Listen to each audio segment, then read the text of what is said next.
Welcome back to another quick guide today. We'll walk you through how to erase contacts on Android. Here are the clear steps to erase or delete contacts on your Android phone. Well, these steps use the Google Contacts app, which is the default on most Android devices.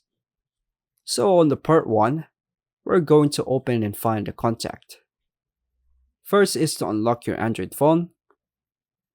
Open the Contacts app or Google Contacts if installed.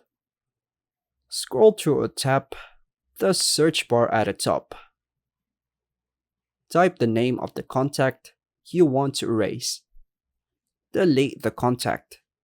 Tap on the contact's name to open their profile. Tap the three dots or settings icon in the upper right corner.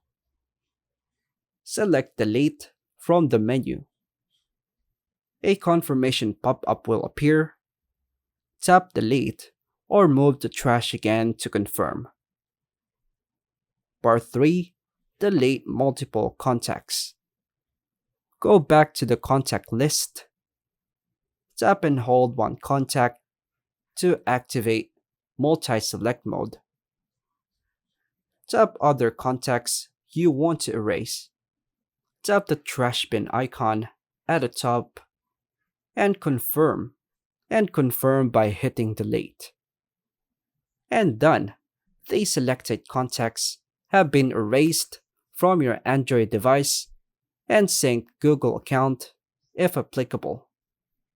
And that's all for now, folks. Thanks for watching.